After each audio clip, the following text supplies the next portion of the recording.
Welcome back to the Unpopular Opinion, Becoming Popular. My name is Yana the Heretic, and it's been a minute. I apologize about that. I apologize also that my scheduling is down on my website.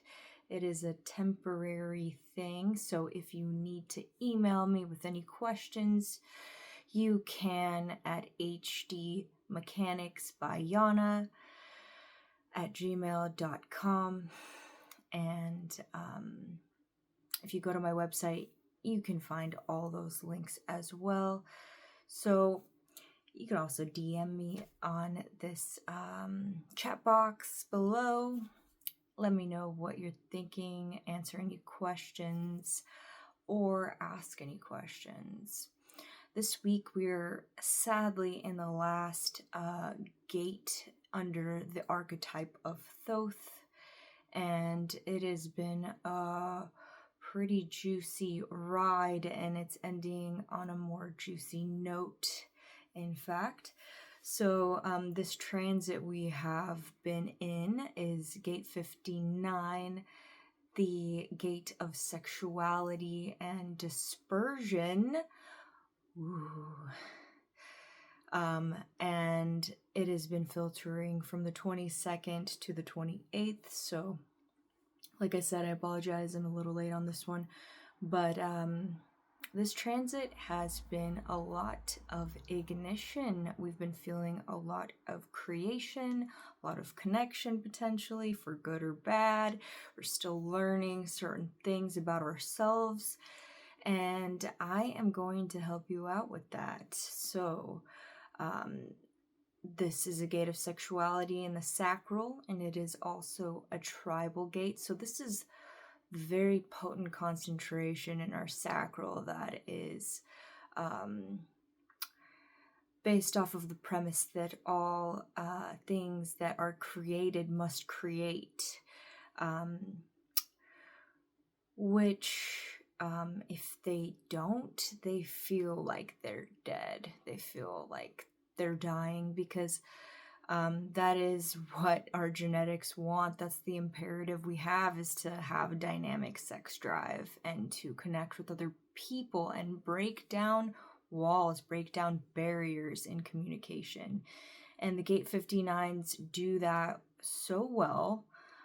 They can do it in broad daylight, and they're comfortable by saying something right off the bat, like, hey, good looking, or hey, welcome back, or, they have a lot of body language and silliness, or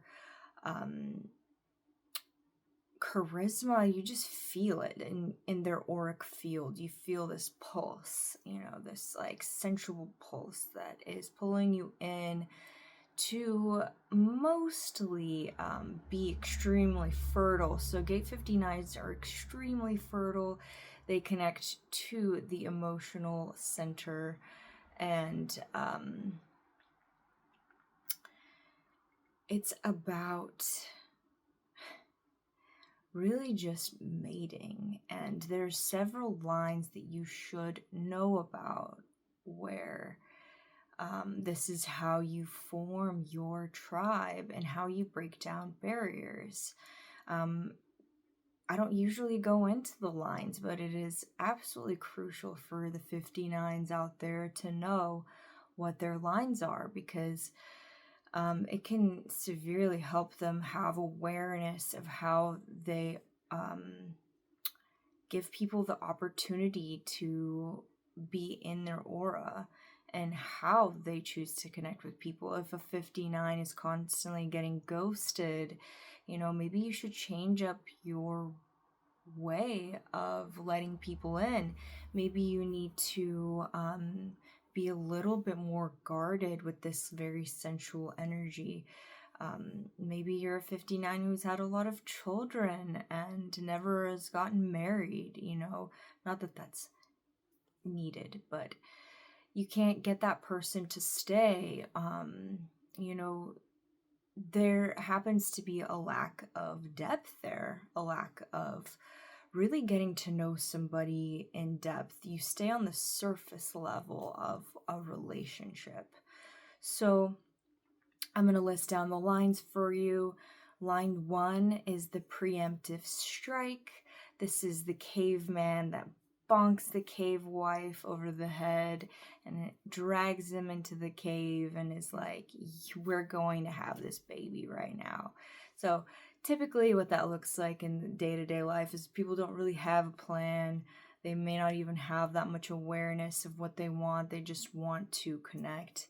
And they get into situations prematurely and raise a family and then kind of hate each other. But it isn't always about mating, even though, like I said, it is the main thing that this gate has to offer. It could also be this connection in business or creativity or collaboration that happens to just happen extremely fast, like at the drop of a dime, and only you know whether it's good or it's not going to work out to its fullest extent or success. And sometimes, depending on if you have splenic definition, it could just be an intuitive thing and it could just work and be magical, but there's not really as much awareness in why and how, so this is just the instant shock of mating. And then we have line 2, which is shyness. So this could be somebody that is extremely shy. They giggle, they, get red in the face, they haven't really experienced too much in the dating world. And if they have, they keep it to themselves and they will not really show you that side. But that mystery is totally up somebody's alley. They typically like somebody who doesn't give out all of the secrets, about themselves. A person that is a little bit... upholds a mystery, right? So they can be either vocally shy or they and that is like being vulnerable and just expressing that, oh, I've never done that before, I have no idea, or just like I'd mentioned, just in their demeanor being very like shy and like, oh, me, I've never done that or anything. So either way, it is to draw in somebody, right? It could be with awareness or they're actually have no idea. The third line is openness, and openness is a person that wants to mate. It doesn't matter about really who they want to get together with. Not always in mating, they could just be friends with a lot of people. They want to create with a lot of people. But for the most part, this in relationships, in this relationship quarter, we're talking about, the opposite sex or the same sex or whoever you're interested in, just being open to whatever possibility there is. There's not really kind of a gauge, or some people will call this I just lost the word.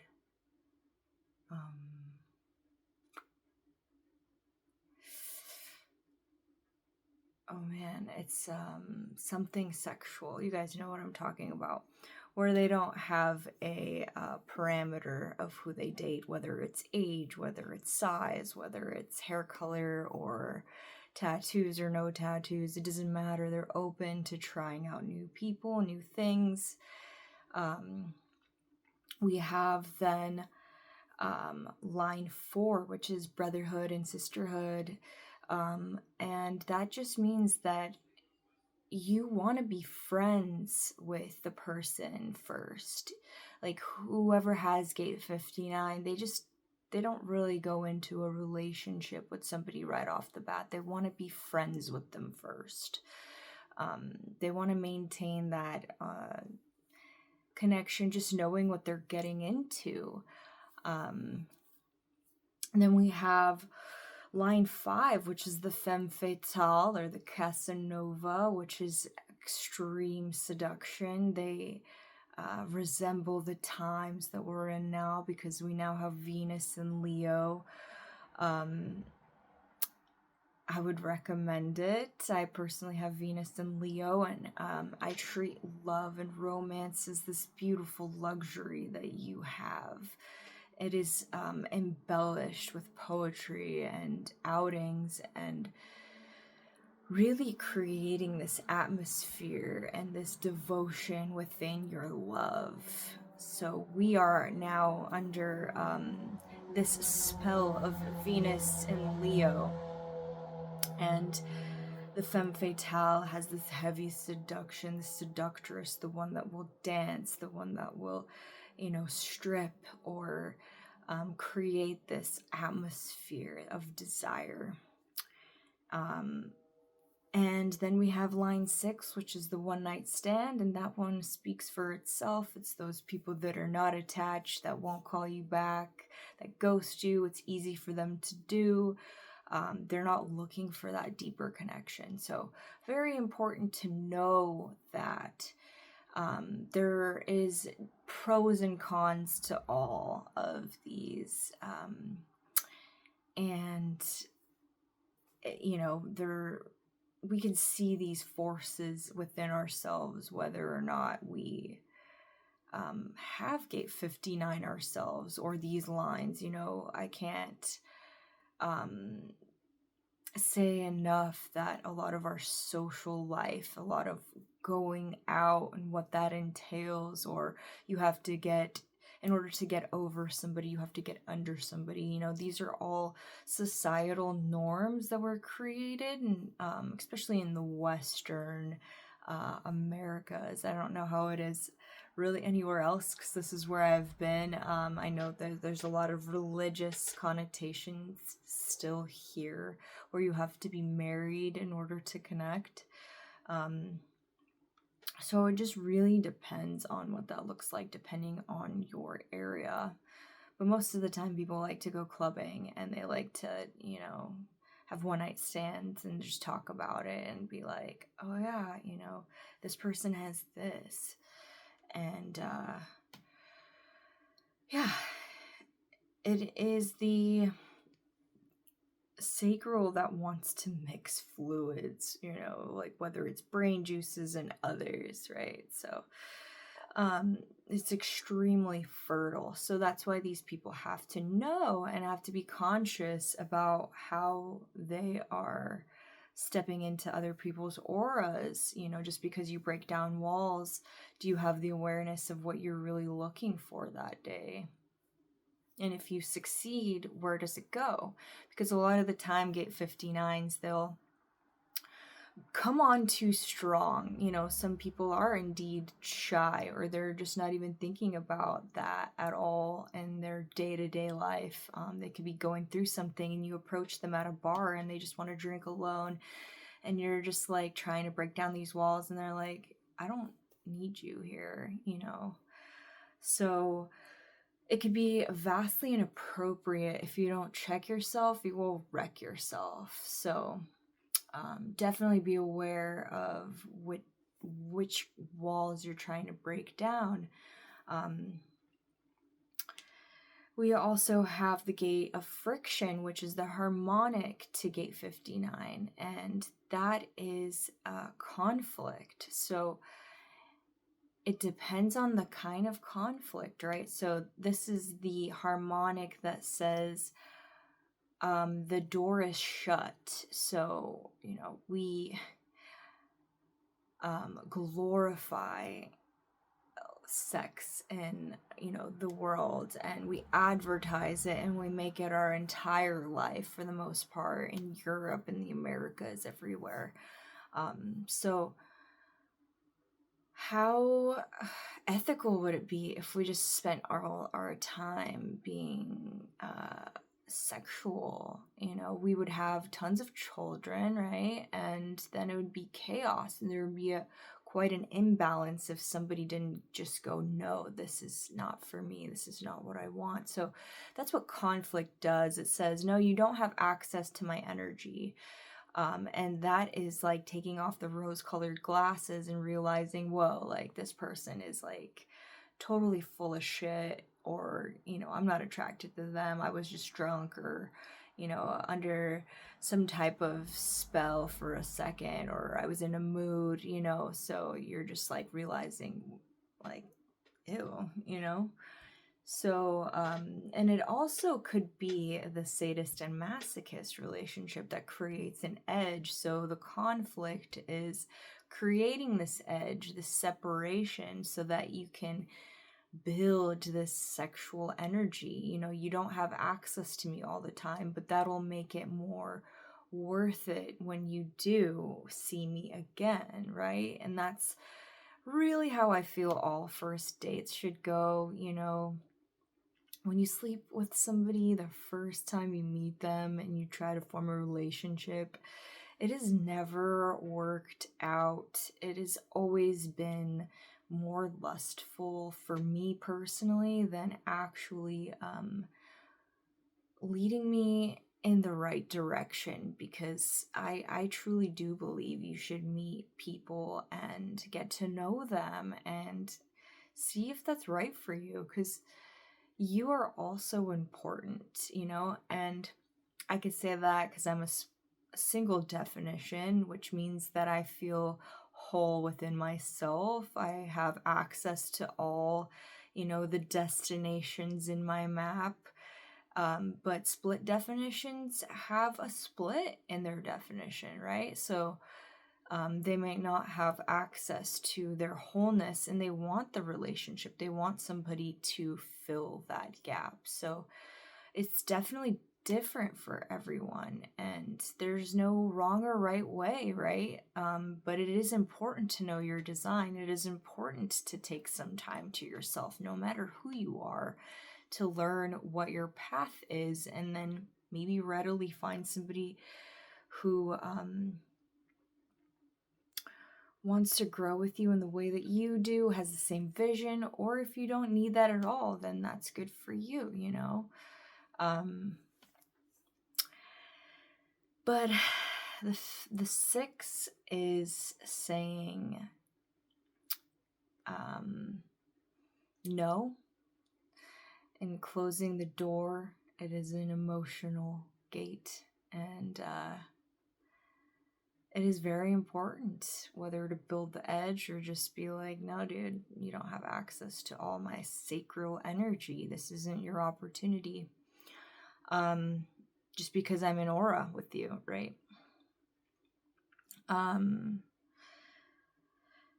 It could be potentially a very happy home and a very successful business partnership, people that know each other in full depth, people that are devoted. If you have that harmonic and balanced connection, and that is waiting to respond, right? If you're a sacral being, you're waiting to respond. So you always are thinking, you know, and getting asked questions. Don't forget to ask questions for your sacral beings, specifically yes or no ones. Hey, do you want to go on this date with me? Hey, do you want to get some Chinese food? Be as direct and simple as that, you know.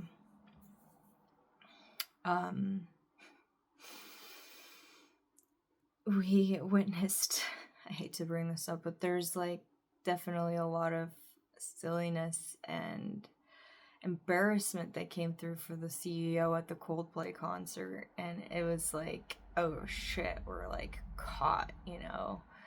So, and we're caught on camera and everyone knows, and all this shit went down. It was like, whoa, you know. So what is actually meant to be a business partnership, what is supposed to be like cherished as friends, not like saying yes to potentially completely combusting your business or combusting, your whole entire life by just letting people in. This is what I consider to be delaying the angel. If you know about alchemy and Isis, it's saying no to the angel. I will not procreate with you. I'll not give you my body because I want the secrets of alchemy. So allow yourself to be delayed and wait to respond, because that will really show you the density of the relationship and what you are actually attracted to, and if you want to have this baby with this person. Because if you don't, then you'll have a spawn for 18 plus years, and then everybody involved is going to feel miserable if you're not ready, or if your heart's really not in it, it's an accident, right? So finances are important. Creating luxury is important. Sacred sexuality is important. Yeah, it sucks to get ghosted. It sucks to just like be alone raising a kid. And I've definitely seen it. I can't speak from experience, but I've been raised by a single mother, and it was definitely very hard, and takes out a lot of psychological issues. You become your parents' therapist at a young age. At least that's what happened to me, and that's my story.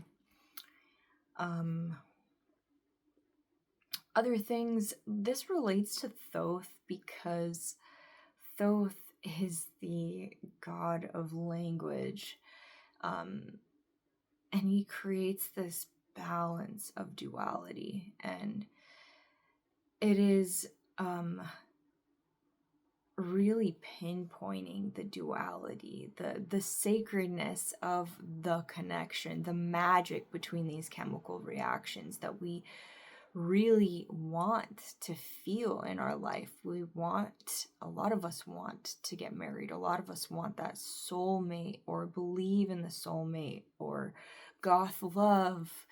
And we want that perfect like chemical reaction to where we have a lot of self-growth, a lot of self-awareness, a lot of success in our life, a lot of secure foundation and feeling loved. And human design is showing us where we connect with our partners. So this is the most magical essence of Eros, and Thoth is the mystery of duality and the sacred connection of both, and being kind of like the gray walker. This is a word that I use a lot, and I describe myself as the gray walker, which is pinpointing the things that are betwixt, the sacred union. And it does include a lot of language, especially if you have gate 59. You got to say the right thing. You got to have the right pickup line, if that even works these days. This is why a lot of social apps don't work. In this day and age, people aren't very comfortable with like going out in broad daylight and being like, hey, you look really cool, I want to know more about you. And like some people are like, whoa, like I'm amazed that you came up to me and approached me. It's so much harder to approach people these days, and it's super lame. But when you can do it, it feels really good. It feels like, wow, there's like a person that tries to understand me and asks me who I am, and like, You know, that's a lot of the time why these social apps don't work, or they work for a time, because there's like these expectations, you know, to meet up and to, you know, bang. So it ends up being very you know, like you have 12 people in your inbox, and then like half of them don't, you know, say anything, or the conversation just dies, you know, for one reason or another. It's just not worth it anymore. It's not interesting. So gay 59s are about being that bold human that just comes out and, you know, really wants to attract you. And after that, I'm gonna conclude this video with the questions. Most of us have had one-night stands, or people we let in that we thought would be different. Can you remember how you handled that situation? How quickly did you learn what you were looking for and how to achieve that? There's no wrong answer. If you're still learning, that's okay.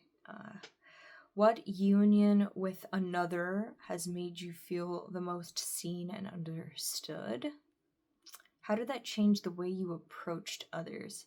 So sometimes people can inspire you to be more friendly, to be more open.